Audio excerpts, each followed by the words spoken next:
अब तक हमने कुछ अन्य रचनाओं पर विचार किया। विषयांतर के उद्देश्य से बीच में कुछ अन्य रचनाएं भी आ जाती हैं। इसके पहले हम नीति के दोहे पर विचार कर रहे थे और हमने सज्जनों के गुण पर विचार किया और हमने यह देखा कि जो सज्जन व्यक्ति हैं वह आलोचनाओं से प्रभावित नहीं होते हैं, वो आलोचनाओं से ऊपर उठे होते हैं। और जब मनुष्य आलोचनाओं से ऊपर उठ जाता है तो उसके अंदर त्याग की, बलिदान की भावना आती है। वह आत्मविश्लेषक हो जाता है, आत्मचिंतक हो जाता है। तब वह दूसरे का दोष नहीं देखकर अपनी गलतियों को देखता है, अपनी कमियों को दूर करने का प्रयास करता है और तब वो चिंतक साधक बन जाता है।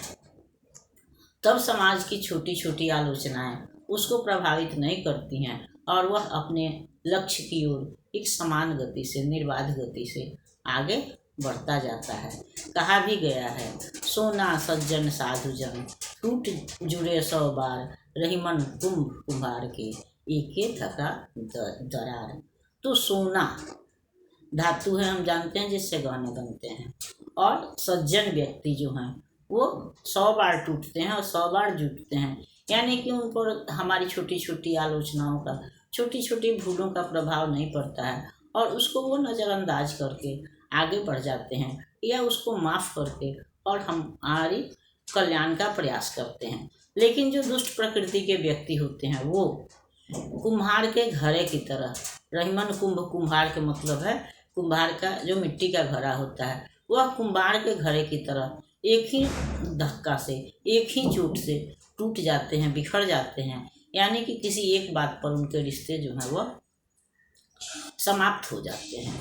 तो अप्रत्यक्ष रूप से एक तरफ से तो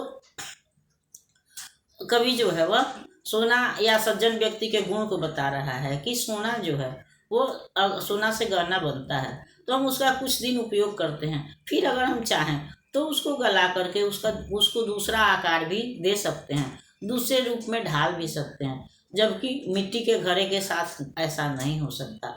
उसी तरह से सज्जन व्यक्ति से भी हम अगर किसी कारण से हमारा अलगाव हो भी जाता है तो फिर हम माफ़ी मांग करके, क्षमा मांग करके फिर उसके साथ जुड़ सकते हैं। लेकिन जो दुष्ट व्यक्ति होते हैं वो एक ही गलती को आधार मान करके किनारा कर लेते हैं।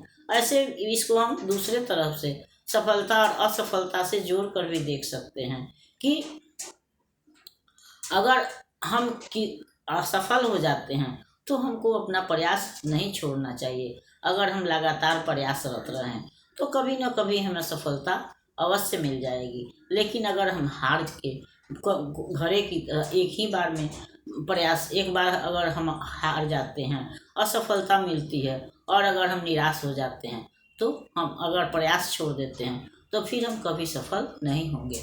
लेकिन अगर असफलता के बाद भी अगर हम प्रयासरत हैं तो हो सकता है कि कभी न कभी हमें सफलता मिल जाए। इसलिए हमको प्रयासरत रहना चाहिए या हल्के धक्का से, छोटी असफलता से निराश नहीं होना चाहिए, बल्कि सोना की तरह, साधु जन की तरह लगातार अपने को आगे बढ़ाते रहने का प्रयास करना चाहिए। या किसी कारण से हमारे कोई दूरी होती है, कोई अलगाव होता है, कोई असफलता आती है तो उसको नज़रअंदाज करके, अनदेखा करके फिर हमको आगे बढ़ते रहने का प्रयास करना चाहिए। नहीं कि मिट्टी के घड़े की तरह एक झटके से टूट कर बिखर जाना चाहिए या रिश्ते को तोड़ लेना चाहिए। अगली श्रृंखला में हम अगले दोहे पर विचार करेंगे। तब तक अगर यह श्रृंखला आपको पसंद आती है तो इसको लाइक कीजिए, सब्सक्राइब कीजिए। मिलते हैं अगली श्रृंखला में, तब तक के लिए धन्यवाद।